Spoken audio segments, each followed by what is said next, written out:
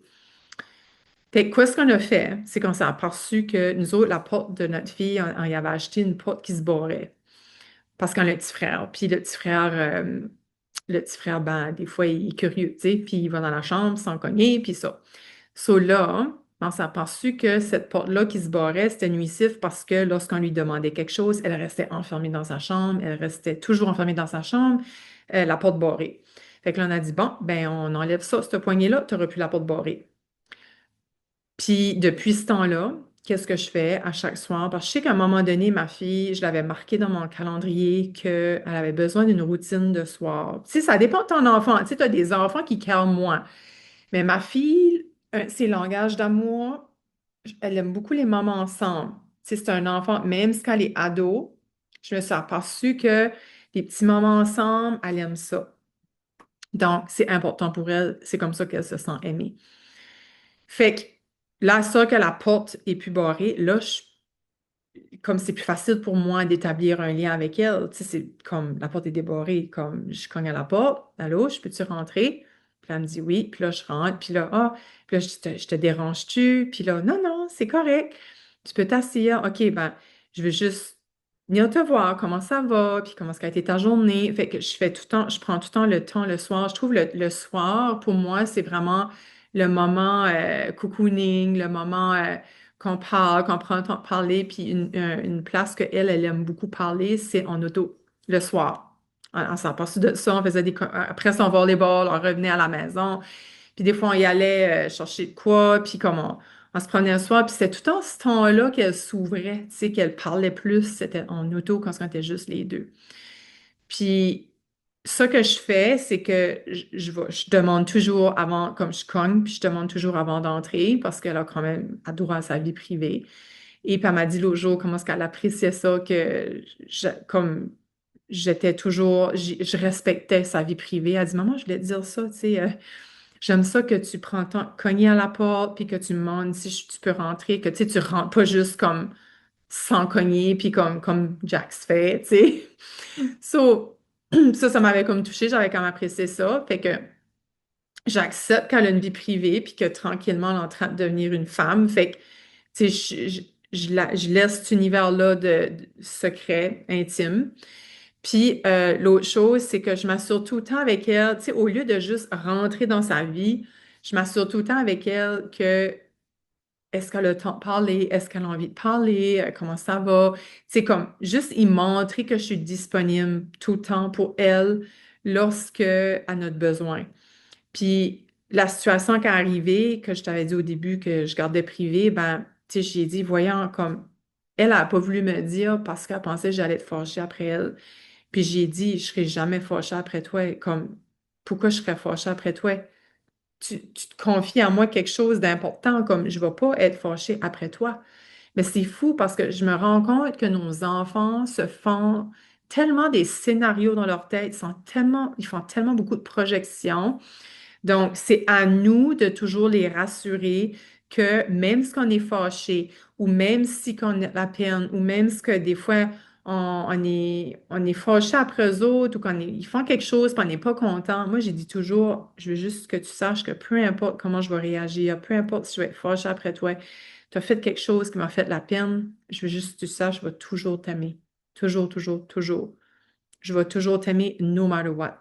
Que tu changes, que tu fasses un mauvais choix ou, tu sais, qu'il t'arrive de quoi de grave, je vais toujours t'aimer, t'es ma fille, comme jamais que je vais te détester. Jamais de la vie. Même si toi, tu me détestes, je vais jamais te détester. Puis, c'est toujours à chaque jour, j'essaie toujours à mes enfants de leur donner comme une petite preuve d'amour, tu sais, comme, oh, c'est beau que tu portes, ou flatter les cheveux, ou tu sais, comme vraiment faire, ou un moment avec eux autres, toujours à chaque jour, faire comme, tu sais, tu as les langages de l'amour, c'est les paroles, le toucher, service rendu, faire quelque chose pour eux autres, les cadeaux, ça, je suis moins cadeau, puis les moments ensemble. Ça, c'est les langages de l'amour. Puis tu peux voir ton enfant lequel qu'il aime mieux. Puis tu peux l'essayer, tu peux le tester, voir quel qui crave plus. Puis elle, à un moment donné, c'est ça, je pense que c'était les moments ensemble parce qu'elle m'avait dit qu'elle aimait ça, que je passe un moment avec elle avant de se coucher. Et maintenant, ma priorité, c'est ça. Je mets de côté tout, laisse faire la vaisselle, laisse faire le travail, laisse faire le brossage de dents, le pliage de linge. Si ça prend 20 minutes avec elle, ça prend 20 minutes, ça prend 2 heures, ça va prendre 2 heures. Je prends le temps. Le soir, c'est mon moment sacré avec les enfants. Puis il y a une chose aussi que j'ai dit, puis je sais pas si je l'ai déjà dit dans un épisode, que, tu sais, la nuit, si tu es malade, tu vas venir me voir, hein? Si tu as mal au ventre, si tu as le nez bouché, tu fais de la fièvre, tu me réveilles, tu viens me voir quand ce que tu files pas physiquement. Ben, j'ai dit, si qu'à un moment donné, puis c'est n'importe quand la nuit, je vais me réveiller, je vais m'occuper de toi, right? Elle dit oui. J'ai dit, ben, si à un moment donné que ça va pas dans ta tête, tu sais, tu te poses beaucoup de questions, tu as de la peine, tu as de la colère, tu vis des choses mentalement, tu es psychologiquement pas bien, émotionnellement, tu sais, tu as beaucoup de misère avec ta tête ou, tu sais, je sais pas, tu as eu un message, puis tu as beaucoup de peine ou tu es fâché, ben, tu sais que tu peux faire la même chose, hein? Tu peux venir n'importe quand me réveiller comme si tu as un mal de ventre ou tu as une fièvre ou tu tousses, là. Elle dit, ah ouais? J'ai dit, ben oui, comme, oui, t'as un mal-être mental, émotionnel, psychologique. Ben, c'est-tu pas la même chose qu'un mal-être physique? Pourquoi ça serait pas la même chose? Fait que tu peux toujours venir me voir en tout temps lorsque ça va pas non plus dans ta tête. Fait que c'est toujours de créer cet espace-là avec notre enfant, notre safe space, un safe space avec ton enfant dans lequel il peut se déposer. Puis c'est ça qu'elle m'a dit. Elle m'a dit qu'elle est une des seules, je sais pas si c'est vrai, mais elle m'a dit que ses amis se confient pas à leur maman comme avec moi. C'est-tu vrai? Je sais pas. Mais elle, c'est ça qu'elle m'a dit. So, je me suis dit, ben, je pense que j'ai peut-être quelque chose à venir t'aider, à toi comme maman, comme papa, qui aimerait créer ce lien-là avec son enfant, qui aimerait que son enfant s'ouvre à toi avant de s'ouvrir aux autres lorsque quelque chose va pas. Je me suis dit, j'ai peut-être quelque chose à venir t'apprendre. Tu sais, je vais juste te montrer deux, trois petites choses que moi, je fais avec mes enfants qui semblent marcher jusqu'à maintenant. Pourquoi je te le partagerais pas? Donc, montre-toi vulnérable, avoue tes torts, avoue tes erreurs, dis que tu n'as pas raison quand tu n'as pas raison. Un. Deux. Voyons que c'était. L'autre deux, c'est que de créer un lien avec elle dans le sens que, comme le soir, tu sais, tu prends un moment, tu arrêtes tout pour créer un moment avec ton enfant, avoir une jasette, savoir comment ça va, qu'est-ce qui s'est passé dans la journée, montrer que tu es disponible, toujours lui montrer que tu es disponible, que tu as un espace sécuritaire. Puis une chose que je t'ai oublié de te dire aussi, c'est d'être dans le non-jugement. Parce que quand ton enfant vient te parler de quelque chose, ou même quelqu'un d'autre, ou même toi quand tu parles, tu veux-tu te faire dire, bah oui, hein, pourquoi ça fait ça? OK? Non. Des fois, on a juste besoin de parler, se faire entendre, puis that's it. On n'a pas besoin de conseils, on n'a pas besoin de se faire dire quoi ce qu'on a fait de wrong, on a juste besoin de se faire entendre. OK? Ça, c'est le 2. Et l'autre chose, c'est de rester calme lorsque ton enfant est dans une crise. Dès le pilier, dès le rock. Parce que si que nous autres on embarque aussi dans leur crise, ça marche plus, comme je t'ai parlé tout à l'heure, le navire, quand il est sur l'eau, c'est qu'il comme pas qu'il, ben oui, il va chavirer, mais je veux dire, c'est qu'il est tout dans tous ses états, puis tu drives tout mal, ben c'est sûr tu vas chavirer dans la tempête, right? Ben, c'est la même chose. Tu veux être le poteau, tu veux être solide, tu veux être l'ancre à ton enfant lorsqu'il est en crise. Puis laisse faire sa crise, c'est qu'il faut, là, comme je dis, laisse-le pas traîner 1 heure, 2 heures, là. À un moment donné, OK, là, arrête, là. Mais c'est correct qu'il fasse sa crise, puis c'est qu'il faut prenez une distance. Puis lorsque la crise, moi j'aime dire la poussière est tombée, là, tu reviens, puis là, tu discutes plus calmement par rapport à la situation. Fait que c'était ça, mon partage de la journée. N'hésite pas à venir me voir pour tout. Si tu as besoin de te déposer par rapport à ce que je t'ai parlé, il y a des choses qui ont monté. Tu aimerais créer ce lien-là aussi. Tu aimerais avoir de l'accompagnement. Ben, tu as mes contacts juste en dessous de l'épisode de podcast. Tu peux avoir mon lien privé sur Instagram et sur Facebook et aussi sur YouTube. Tu as juste à faire un petit commentaire en bas et je peux aller te voir en privé. Et tu peux aussi me rejoindre sur info@joanie, joani.ca. Je te vois la semaine prochaine, chers beaux-parents, belles-parents, je sais pas si ça se dit. Moi, je crois que de plus en plus, il y a des hommes là, qui m'écoutent, fait que je vais dire parents. Et je te vois la semaine prochaine et prends soin de toi. Bye bye.